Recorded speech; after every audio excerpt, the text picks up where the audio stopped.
Episode की शुरुआत 2018 से होती है, जहाँ पर रू सोई हुई थी। रोशिंग उसके साइड में ही होता और वो रू के बालों से उसकी फिंगर की मेजरमेंट लेने की कोशिश कर रहा था। रू उठकर उससे पूछती कि तुम मुझसे कुछ छुपा तो नहीं रहे हो, मेरे फिंगर की मेजरमेंट ले रहे थे क्या? पर रोशिंग मना करता है कि नहीं, मैं तो सिर्फ ऐसे ही बैंड बना रहा था। सीन अब प्रेजेंट में आता है, जहाँ पर रो जैंग के साथ में होती है, जहाँ वो उसे खुश होकर बताता है कि हमारे शो की रेटिंग काफ़ी अच्छी हो गई है और उसे लूशिंग के बारे में भी पूछता है। तो रो बताती है कि वो ठीक हो गया है और फाइनल एपिसोड से इसमें कोई भी प्रॉब्लम नहीं होगी। तो सांग उससे बोलता है कि एक ही प्रॉब्लम हो रही है, मिस्टर जू को अभी भी शो के अंदर कोई भी इंटरेस्ट नहीं आ रहा है और वो इन्वेस्टमेंट नहीं कर रहे हैं। रो उससे पूछते हैं कि वो किस जगह पर रहते हैं, तो सांग उसे बता देता है। वो अब किसी को कॉल करके बात करती है, उस जगह के जितने भी एडवर्टाइजमेंट की जगह है वहाँ पर सिर्फ हमारे शो की ऐड दिखाओ। अब जब जो अपने घर जाता है तो सारी जगह शो की ऐड देखता है, इससे उसे पॉजिटिव फील होता है और वो जैंग से बात करता है। जैंग अब रू को कॉल करके बताता है कि उसका प्लान सक्सेसफुल हो गया है, जो हमारे शो के एडवर्टाइजमेंट में इन्वेस्ट कर रहा है और उन्होंने तारीफ भी की है कि शो काफ़ी अच्छा चल रहा है, उनकी फैमिली में भी सब भी देख रहे हैं। जो सुनकर वो खुश होती है और जैसी कॉल रखती है तभी लूशिंग वहाँ पर आकर पूछता है कि क्या आप तुम अपने बॉयफ्रेंड का ख्याल रख सकती हो अगर काम हो गया हो तो, जिस पर वो हाँ बोलती है। अगले सीन में हम देखते हैं कि जैंग सभी स्टाफ और क्रू मेंबर्स को बताता है कि उनका शो इतना हिट हो गया है कि पहले वाली वैरायटी शो से ज़्यादा व्यूज़ आए हैं। सभी ये सुनकर काफ़ी खुश होते हैं। वो उन्हें ये भी बताता है कि ऑडियंस चाहती है कि हम सभी गेस्ट के साथ लाइव स्ट्रीमिंग करें। रो बोलती है कि हमारे पास बजट भी है तो हम ये कर सकते हैं। डायरेक्टर अबू से एक जगह रिकमेंड करता है और उसमें चैलेंजर भी आ रहे होते हैं। सभी लोग लाइव स्ट्रीमिंग की जगह पर आ गए होते हैं, जहाँ पर मिंग सभी को बताता है कि कौन कौन रहने वाला है और यू को भी पेयर किया जाता है और साथ ही ये भी बताता है कि ऑडियंस कुछ भी सवाल पूछ सकती है तो अच्छे से जवाब देना। वो सबसे पहले और रू और लीशुंग को बोलता है कि अभी हम 3rd एपिसोड में चल रहे हैं, जहाँ पर तुम दोनों की फाइट हुई थी और एपिसोड में इतने क्लोज नहीं थे तो दोनों एक दूसरे का हाथ छोड़ देते हैं। उसके बाद जू और शू को बोलते हैं कि तुम दोनों की बहुत ही बड़ी फाइट हुई थी जूडो खेलते हुए, वो दोनों भी हाथ छोड़ देते हैं। फिर ही और शिन को बताता है कि शिन तुम्हें एक्ट करना है कि अभी तक ही ने तुम्हें कन्फेस नहीं किया है, वो भी अलग ही हो जाते हैं। फिर लाइव स्ट्रीमिंग शुरू होती है, जहाँ पर सबसे पहले सभी अपने आप को इंट्रोड्यूस करते हैं। पहला सवाल लूशिंग से पूछा जाता है कि क्या जब आपने ये शो ज्वाइन किया था तो उस वक्त रू आपका यूज़ कर रही थी? लूशिंग बोलता है कि ऐसा कुछ भी नहीं है, मैं भी कुछ सोच कर ही शो के अंदर आया था और अगर ऐसा भी है तो इससे पता चलता है कि मैं उसके लिए यूज़फुल हूँ। अगले सवाल पूछते हैं कि अभी लूशिंग का कार एक्सीडेंट हुआ था तो उस वक्त रू तुम्हारे साथ थी, तो इसका मतलब क्या तुम लोग साथ आ गए हो? रू बोलती है कि अभी हम दोनों सिर्फ फ्रेंड्स हैं, हमारी फैमिली एक दूसरे को इतने टाइम से जानती है तो ऐसी हालत में उसकी हेल्प करना ज़रूरी था जब उसके साथ में कोई भी नहीं था। उसके बाद ही और शिन से सवाल पूछा जाता है, जहाँ पर ही के लिए क्वेश्चन आता है कि तुम्हारा शिन के ऊपर 10 साल से क्रश है लेकिन अभी तक उसे कन्फेस क्यों नहीं किया? तो बताता है कि मैं अपनी फीलिंग्स एक्सप्रेस नहीं कर पाता जिसकी वजह से इतना टाइम लग गया। तभी कोई पूछता है कि क्या इसीलिए हुआ क्योंकि शिन किसी और रिलेशनशिप में थी?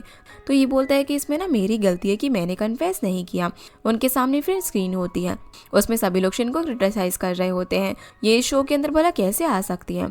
उसकी सीनियरिस्ट उसे आगे के क्वेश्चन पर फोकस करने के लिए बोलती है, लेकिन शिन इन क्वेश्चन का आंसर देखकर बोलती है कि मैं उस रिलेशनशिप में खुश नहीं थी जिसकी वजह से हमारा डिवोर्स हुआ था और इस शो में ऐसे कोई भी रूल नहीं है कि इसमें डिवोर्स वुमेन पार्टिसिपेट नहीं कर सकती। ये सुनकर लोग उसे सपोर्ट भी करने लग जाते हैं, ये भी खुश होता है। फिर शिन जो लोग उसे सपोर्ट कर रहे थे उन्हें थैंक यू बोलती है कि हमें लोगों के पास पर नहीं बल्कि उनकी फ्यूचर पर फोकस करना चाहिए। उसके बाद जू और शो का टाइम आता है, जहाँ पर जू से पूछा जाता है कि तुम इतनी प्रिटी और रिच हो तभी भी शो के साथ क्यों हो? जू बहुत ज़्यादा गुस्सा होकर बोलता है कि मुझ में कमी ही क्या है, मैं भी अच्छी जगह पर काम करता हूँ। लेकिन केजू को जवाब देने के लिए बोलता है। इस पर वो बोलती है कि उसमें भी कई सारी खूबियाँ हैं और हम दोनों चेंजेस भी कर रहे हैं बदलने के लिए। ये उन्हें फिर लिखकर बताता है कि अभी शो के एपिसोड में उनकी फाइट हुई है तो उसकी एक्टिंग करो।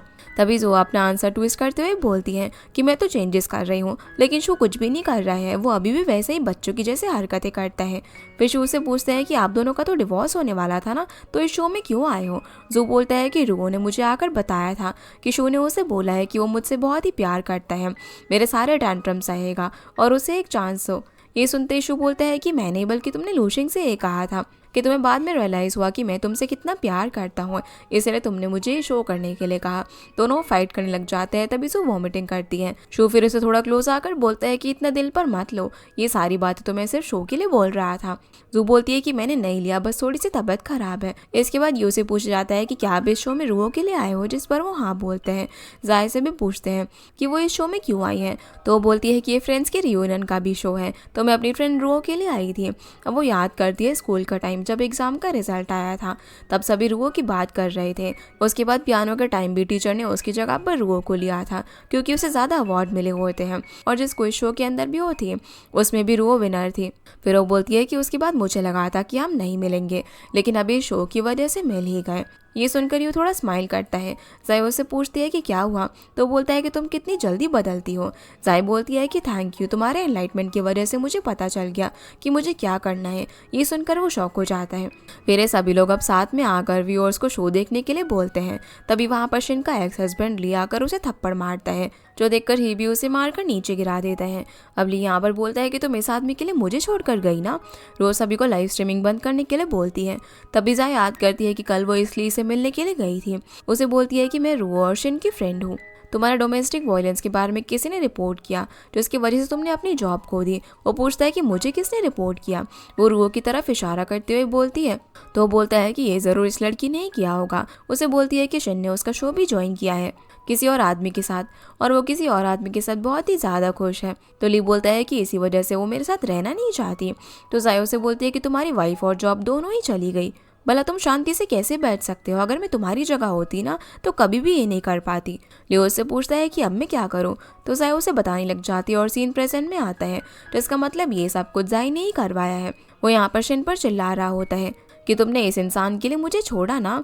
रोज सभी को अंदर भेजती है और पुलिस को ली को हैंडल करने के लिए बोलती है।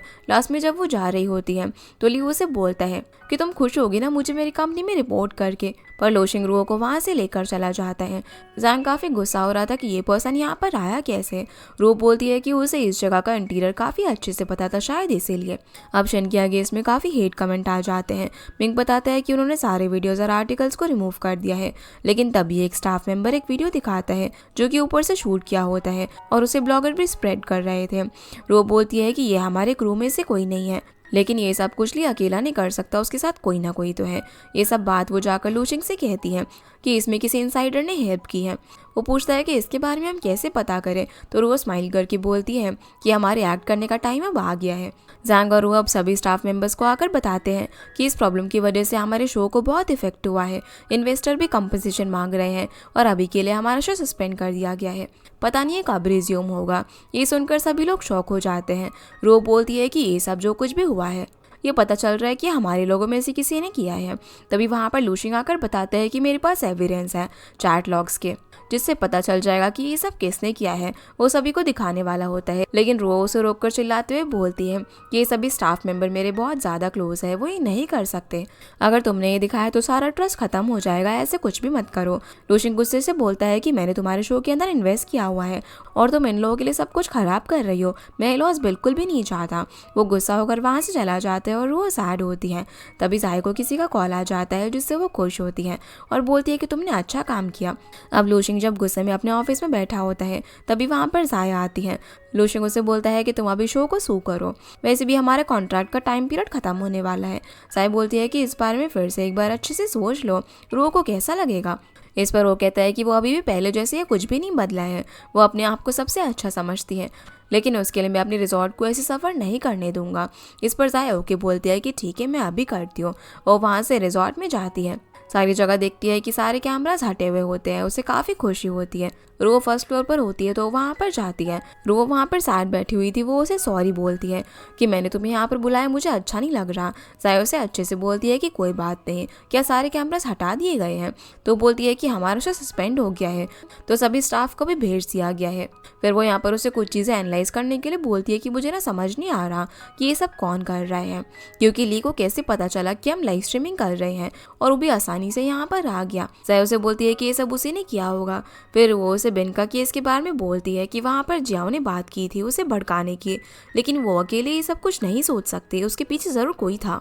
जाय बताती है कि इतना मत सोचो, तुम बस सब कुछ एज्यूम कर रही हो, कोई भी एविडेंस नहीं है तो इससे कोई कैसे मान सकता है। रो उसे बोलती है कि यही लग रहा था लेकिन चैट लॉग्स को देखने के बाद और जिसने तुम्हारी हेल्प की वो वीडियो बनाने में, वो खुद हमें बताने के लिए आ गया था तब। अब वो याद करती है कि मिंग रुओ के पास आकर बताता है कि उसने ये वीडियो बनाई थी। रो कहती है कि फाइनली अब तुमने बता ही दिया। जो सुनकर वो शौक होता है कि रू को सब कुछ पता है। तभी भी उसने किसी को कुछ भी नहीं कहा। उसे अब यहाँ पर सैड फील हो रहा होता है। रो उसे बोलती है कि मुझे पता है तुम्हें क्या करना है, मैंने पहले ही जैंग से बात करके न्यू शो के लिए तुम्हें प्रोड्यूसर बना दिया है। जो सुनकर उसे काफ़ी बुरा फील होता है।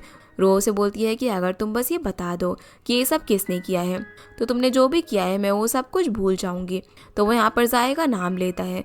रो फिर उसे जाए को कॉल लगाकर कुछ बोलने के लिए कहती है तो मिंग उसे कॉल करके बोलता है कि प्लान के हिसाब से मैंने सब कुछ कर दिया है। रो और शिंग का बहुत ही बड़ा झगड़ा हुआ है, जो सुनकर जाए बहुत ज़्यादा खुश हो जाती है। और अब ये सब जानकर जाए बहुत ज़्यादा शौक थी, लेकिन बोलती है कि इससे कुछ भी नहीं होने वाला, तुम लोग कुछ भी नहीं प्रूव कर सकते कि इस सब के पीछे मैं हूँ।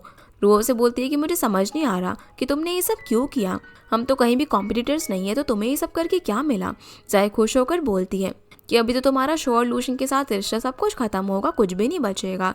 रो चेयर पर जाकर बैठ जाती है और टेरिया इसके साथ बोलती है कि वही मुझे समझ नहीं आ रहा कि मैंने ऐसा क्या किया है जो कि तुमने ये सब किया। जाए उसे ऐसे देखकर बहुत ज़्यादा खुश हो जाती है और उसकी फ़ोटो लेकर बोलती है कि तुम्हें पता नहीं है कि मैं अभी कितनी ज़्यादा खुश हूँ। पहले मैं ये सब बाद में बताने वाली थी, लेकिन अभी तुम्हारी ऐसी हालत देखकर बता ही देती हूँ। देखो तुम कितनी पथेटिक लग रही हो। पहले तुम हमेशा ही ऐसा दिखाती जैसे कि तुमसे अच्छा कोई है ही नहीं, और मैं तुम्हें ऐसे देखना चाहती थी। तुमने मेरी लाइफ में आकर मेरा सब कुछ छीन लिया। रो पूछती है कि क्या, तो जाए उसे याद करके बताती है कि जब वो हाई स्कूल में थी तब लूशिंग ही से होमवर्क मांगता था, लेकिन ही नहीं देता था तो वो मेरे पास आता था। सभी लड़कियों में सबसे ज़्यादा अच्छे तरीके से वो मुझसे बात करता था, लेकिन तुम्हारे आने के बाद सब कुछ चेंज हो गया, हम लोगों के बीच में दूरियां आ गई। तुम अपने आप को कोल्ड दिखाती थी, लेकिन उसके सामने स्माइल करके उसे सीड्यूस कर रही थी। फिर वो उसे पुराना टाइम याद करके बोलती है कि जब तुम लोग साथ भी हो गए तभी तुम उसे वो नहीं दे पाई जो कि वो चाहता था। और याद करती है कि जब लूशिंग ने रूह को प्रपोज किया था उस वक्त वो कितनी ज़्यादा सैड थी। उसके बाद ब्रेकअप के टाइम का भी बताती है, जब लूशिंग ड्रंक होकर ब्लैकआउट हो गया था, रूह को उसे कॉल आया था, तब जाई ने उसका कॉल कट करके उसके फ़ोन से कॉल लॉग्स भी डिलीट कर दिए थे ताकि उसे पता ही ना चले कि रूह को कॉल आया था। ये सुनकर रूह काफ़ी हैरान हो जाती है और बोलती है कि ये सब तुमने किया था।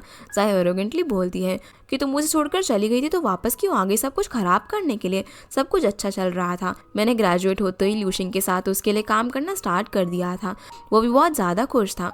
और वो टाइम याद करती है जब वो दोनों क्लाइंट से मिलने के लिए गए थे। क्लाइंट लूशिंग को कहता है कि वो कितना लकी है कि जाया उसके साथ में है। जाया इससे काफ़ी ज़्यादा खुश होती है और लूशिंग भी उसे प्रेज़ करता है। फिर जाया रूह से बोलती है कि हम दोनों साथ ही आने वाले थे कि तुम फिर से वापस आ गई, कोई भला क्यों मुझे खुश नहीं देखना चाहता। पर कोई बात नहीं, लूशिंग ने गलती की तुम्हें चूज़ करने की, लेकिन अगर वो अपनी गलती सुधार लेगा तो मैं उसे माफ़ कर दूंगी।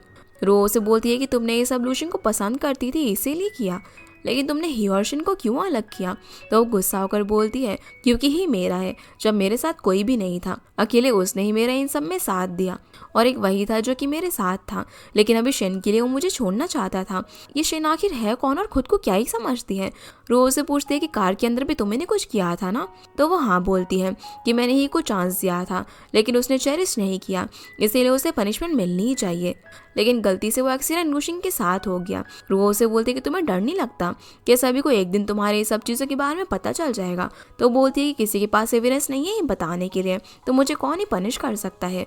लेकिन तुम्हारा जो सबसे ज़्यादा डियर लूशिंग था वो अब तुमसे अलग होना चाहता है। तभी वहाँ पर एक रूम होता है जिससे लूशिंग बाहर आ जाता है, जो देखकर वो शौक होकर पूछते हैं कि तुम यहाँ पर क्या कर रहे हो। लूशिंग बोलता है कि मैं यहाँ पर नहीं आता तो तुम्हारी असली पर्सनालिटी कैसे देख पाता। साई बोलती है कि मैंने ये सब सिर्फ तुम्हारे लिए किया क्योंकि मैं तुम्हें पसंद करती हूँ। लूशिंग बोलता है कि तुम मेरे लिए अपने डिज़ायर को पाने के लिए ये सब कर रही थी, इसीलिए तुमने ये भी नहीं सोचा कि मेरे रिजॉर्ट को कितना बड़ा लॉस होगा और तुम्हारी वजह से मेरी जान भी जा सकती थी। तो साई उनसे बोलती है कि कोई बात नहीं, तुम्हारा शो तो खराब हो ही गया है, उसका कुछ नहीं कर सकते। लेकिन तभी रुओ से स्टैंड की तरफ दिखाते हुए बोलती है कि सच में हमारा शो खराब होने वाला था, लेकिन अभी भी तुमने जो बताया वो सब कुछ रिकॉर्ड हो गया है। हम देखते हैं कि एक रूम में सभी जो भी जाया ने कहा था वो लोग देख रहे थे।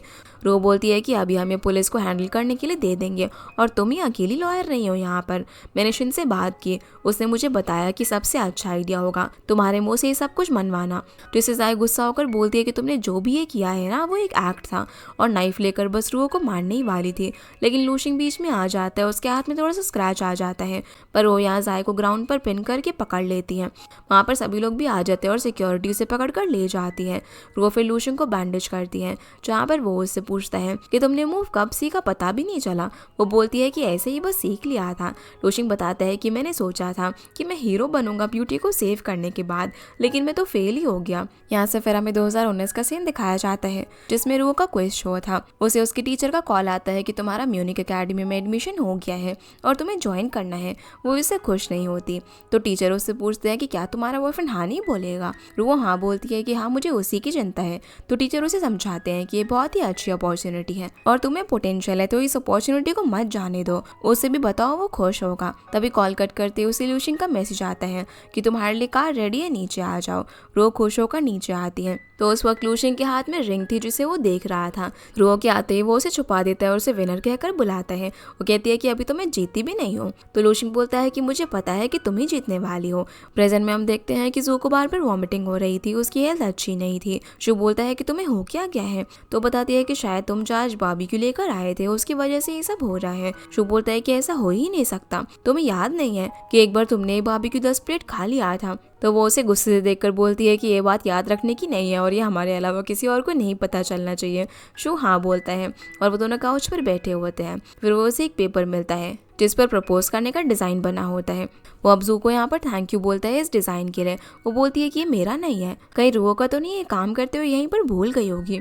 शू बोलता है कि हो ही नहीं सकता, क्या तुम्हें खुद भी ये यकीन हो रहा है। फिर शू बोलता है कि कभी लूशिंग का तो नहीं है, वो पागल हो गया है क्या, अभी उनका रिलेशनशिप ठीक थोड़ी हुआ है, अभी फिर से प्रपोज करके खराब करना चाहता है क्या। इसकी हरकतें बिल्कुल मैरिज मैनिएक जैसी है। जू बोलती है कि हमें उसे रोकना होगा, मैं रो को जाकर ये बताती हूँ ताकि वो प्रिपेयर हो सके और तुम लूशिंग से बात करो, इससे रोके, नहीं तो उनकी रिलेशनशिप फिर से खराब हो जाएगी। शू हाँ बोलता है। जू अब रो के पास जाकर बात करती है जब वो कहीं पर जाने वाली थी।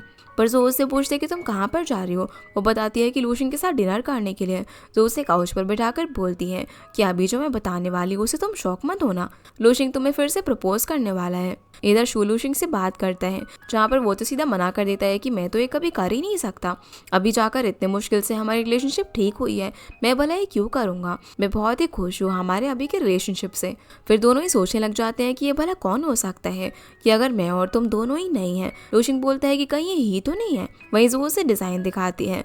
रो उसे देखकर बोलती है कि ये मेरा डिज़ाइन है, मैंने सोचा है कि मैं लूशिंग को प्रपोज करूँगी। ये सुनकर वो शौक होकर पूछती है कि अभी तुमने कैसे सोचा। तो वो बताती है कि मैंने अभी नहीं, बहुत टाइम से सोच रही थी, मुझे चिंता थी कि हम भी दूसरे कपल्स की तरह फाइट करेंगे, या फिर मुझे समझ नहीं आ रहा था कि मैं लूशिंग से इतना प्यार करती हूँ कि उसके साथ पूरी लाइफ जी पाऊंगी। लेकिन जब उसका एक्सीडेंट हुआ तब मैं उसकी साइड में ही थी पूरा टाइम। तब मुझे डर लग रहा था कि अगर ये मुझे छोड़कर चला गया तो मेरा क्या होगा। मैं चाहती थी कि उसका पेन मुझे मिल जाए। उस टाइम मुझे हम दोनों के सारे मोमेंट्स याद आए, इसलिए मैंने डिसाइड कर लिया। ये सुनते ही जो तो इमोशनल होकर रोने लग जाती है। रू उसे शांत करके बोलती है कि मैं उसे लास्ट एपिसोड में प्रपोज करने वाली हूँ, तो उसे मत बताना। जो बोलती है कि शायद अभी तक उसे पता चल भी गया होगा। शू गया है उससे बात करने के लिए। इधर शू और लूशिंग बोलते हैं कि हमें पता चल गया है कि ये प्रपोज करने वाला है, तो ऐसे बिहेव करना पड़ेगा कि हमें कुछ पता नहीं है, उसका सरप्राइज खराब हो जाएगा। लूशिंग हाँ बोलकर कहता है कि पर रू ने तो मिसअंडरस्टैंड कर लिया होगा ना, अब डिनर के टाइम मुझे उसे सब कुछ बताना पड़ेगा। ये दोनों अब रेस्टोरेंट में होते हैं जहाँ पर रू मेन्यू देख रही थी। लूशिंग नर्वस होता है कि उसे कैसे बताएगा। रू पूछती है कि क्या हुआ है। अब वो कुछ बोलते तभी वेटर ऑर्डर के लिए आती है।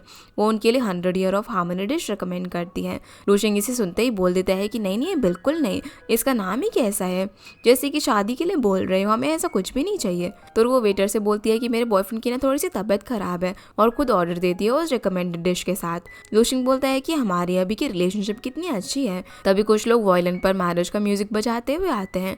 लूशिंग उन्हें बीच में ही रोकता है कि यहाँ पर किसकी मैरिज हो रही है। इस पर वो लोग बोलते हैं कि आपके लिए नहीं बल्कि आपकी साइड वाली टेबल के लिए है। लूशिंग फिर रोज से बोलता है कि मुझे लगा कि तुम गलत समझ लोगे।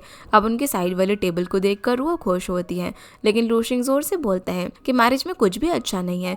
इसे सुनते ही साइड वाले टेबल के लोग उन्हें देखने लग जाते हैं। तब रो उनसे बोलती है कि उसके कहने कहने का मतलब ये है कि मैरिज से अच्छा भला क्या ही हो सकता है। ये बोलकर वो उसे बचा लेती है। वह डिनर के बाद वो लोग वापस आते हैं जहाँ पर रो अपने रूम में कुछ काम कर रही थी। तभी वहाँ पर लूशिंग आता है जो उसे बताता है कि वो प्रपोजल का डिज़ाइन मेरा नहीं था। रो हाँ बोलती है कि मुझे पता है, इतने सब कुछ होने के बाद तुम ये नहीं करोगे। तभी लूशिंग उसे एक रिंग केज दिखाकर बोलता है कि ये मेरा क्राइम टूल है, इसे अपने पास ही रख लो, और वहाँ से चला जाता है। उसके जाते ही वो उसे खोल कर देखती है कि लूशिंग ने उसी रिंग से उसे प्रपोज किया था, जो देखकर वो खुश होती है।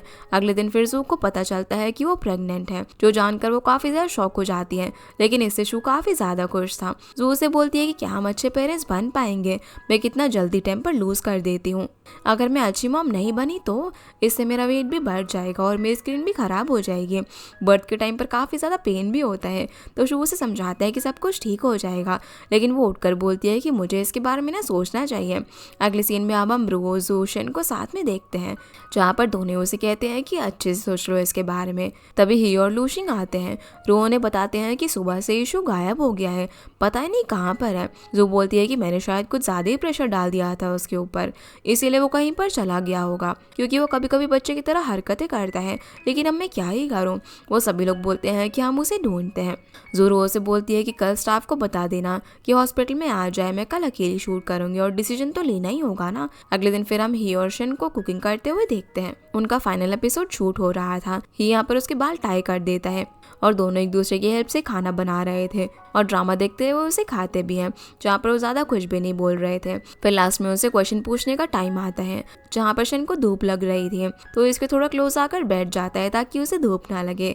सीनियर्स उससे पूछती है कि तुम दोनों पहले भी शो में आए थे, तभी भी कुछ बात नहीं की थी और आज भी नहीं की। शन बोलती है कि उस टाइम हम काफ़ी नर्वस थे, लेकिन अभी डिफरेंस है क्योंकि अभी हम एक दूसरे को इतने अच्छे तरीके से जानते हैं कि बिना कुछ बोले समझ जाते हैं। इस चीज़ पर ही भी हाँ बोलता है। फिर उन लोगों से पूछता है कि तुमने आज कुकिंग क्यों चूज़ किया। इस पर शन बोलती है कि मैंने ही इसे बोला था कि मैं उसके लिए एक मील प्रिपेयर करूंगी, लेकिन टाइम ही नहीं मिला, इसीलिए हमने आज का दिन पिक किया और आज भी ही ने मोस्टली खाना प्रिपेयर किया है। फिर ही बोलता है कि मैं हमेशा तुम्हारे लिए कुकिंग कर सकता हूँ। सीनियरिस पूछती है कि लेकिन ग्रॉसरी कौन लेकर आएगा। इस पर वो बोलता है कि हम दोनों ही शाय हैं, तो हमें सामान खरीदना बार्गेनिंग करना पसंद नहीं है। ये इंग्रेडिएंट भी हमने ऑनलाइन ऑर्डर करवाए थे। फिर हम शू को देखते हैं, वो जैसे रिजॉर्ट आता है तो उसे मिंग मिलता है, जो उससे पूछता है कि तुम कहाँ पर चले गए थे, सब तुम्हें ढूंढ रहे थे। वो बताता है कि जो प्रेग्नेंट है और बहुत ज़्यादा डरी हुई थी, तो मैं सून टू डैड के क्लास में एनरोल होने गया था। वहाँ पर फर्स्ट क्लास की और लेबर पेन भी ट्राई किया, जिससे मैं बेहोशी हो गया था। मिंगो से बोलता है कि जो तो हॉस्पिटल गई है, जल्दी जाओ, तुम उससे नहीं मिल रहे तो वो कुछ गलत ना कर ले। शो अब जैसे ही वहाँ पर पहुँचता है तो जू अपने चेकअप के बाद आती हैं। वो पूछते हैं कि तुम फाइनली आ गए सब कुछ खत्म होने के बाद। शो उससे बोलता है कि मैं सोन टू डैड के क्लास में गया था ताकि मैं अच्छा पेरेंट बन सकूं, लेकिन लेट हो गया, कोई बात नहीं, हमारे पास फ्यूचर में चांसेस हैं। जू बोलती है कि तुम ऐसे क्यों बोल रहे हो, मैं यहाँ पर बस रेगुलर चेकअप के लिए आई थी। ये सुनकर वो बहुत ज़्यादा खुश हो जाता है और बोलता है कि हम अभी भी पेरेंट बनने वाले हैं। वो कहता है कि हम उसके लिए सब कुछ करेंगे, उसके लिए अच्छे पेरेंट बनेंगे। जू उसे थोड़ा सा शांत होने के लिए बोलती है, तो वो कहता है कि मैं चाहता हूँ कि बच्चा भी नॉइजी ही हो, जो कि तुमसे मैच करे। जो सुनकर वो स्माइल करती है। इधर लूशिंग अपने वेन्यू पर होता है, जहाँ पर मैरी मी का सेटअप देखकर बोलता है कि ये तो ही की जगह है। मिंगो से बोलता है कि ये तुम्हारे लिए है, रू तुम्हारा वेट कर रही है। लूशिंग अब जैसे ही जाता है तो रू ने व्हाइट गाउन पहना हुआ था और बिल्कुल ब्राइड की जैसे रेडी होकर उसके सामने आकर पूछती है कि सरप्राइज कैसा लगा। लूशिंग एकदम इमोशनल हो जाता है और बोलता है कि हमेशा मैं ही सरप्राइज प्रिपेयर करता था, तो ये अजीब लग रहा है। रो से बोलती है कि मुझे पता चल गया है, मुझे तुम्हारे साथ पूरी लाइफ बितानी है, मैंने तुम्हें बहुत टाइम वेट करवाया, लेकिन अब मैं तुम्हें और वेट नहीं करवाना चाहती थी। फिर उसे रिंग दिखाते हुए पूछती है कि क्या तुम मुझसे शादी करोगे, और कल तुमने मुझे प्रपोजल वाली रिंग भी दी थी। तब मुझे पता चल गया कि ये सब ऑलरेडी डिस्टाइन था। जो सुनकर लूशिंग इतना इमोशनल हो जाता है कि उसके आंसू आ जाते हैं और उसके हाथ से रिंग लेकर नी पर बैठकर उसे पहनाता है।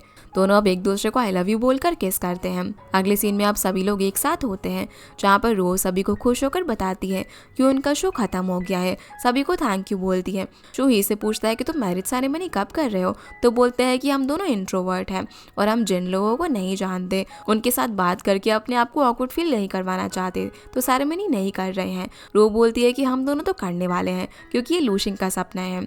तभी लूशिंग बोलता है कि अगर तुम्हें पसंद नहीं है तो नहीं करेंगे, लेकिन उसे कोई भी प्रॉब्लम नहीं थी।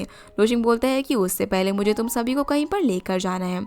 अगले सीन में वो सभी किसी ट्रिप पर जा रहे होते हैं और उन्होंने थोड़ा सा ब्रेक लिया होता है। जो बोलती है कि ये आइडिया तो काफ़ी अच्छा है, हम सारे डेजर्ट और अच्छी जगह डिस्कवर करेंगे। रो पूछते हैं कि तुमने इसके बारे में कैसे सोचा। रोशिंग बताता है कि तुम्हें ज़्यादा लोगों और अनवांटेड लोगों से बात करना पसंद नहीं है ना, इसलिए मैंने सोचा कि रोड ट्रिप अच्छी रहेगी। रो हाँ बोलती है कि तुमने सही सोचा। अब सभी उठकर बोलते हैं कि चलो हम अपनी ट्रिप स्टार्ट करने निकलते हैं। लास्ट में अब हमें ये लोग वैन की जर्नी को एंजॉय करते हुए दिखाते हैं कि कैसे वो इस नए सफ़र के साथ साथ अपनी लाइफ का नया फेज़ भी स्टार्ट कर रहे थे। और इसी हैप्पी एंडिंग के साथ हमारा ये ड्रामा यहीं पर ख़त्म हो जाता है। तो गाइस ये थी आज की वीडियो एंड होप आप लोग को ये वीडियो पसंद आई होगी, तो इस वीडियो को लाइक कर चैनल को सब्सक्राइब ज़रूर कीजिएगा। आपसे फिर मिलते हैं अगले इंटरेस्टिंग ड्रामा में, तब तक के लिए गुड बाय।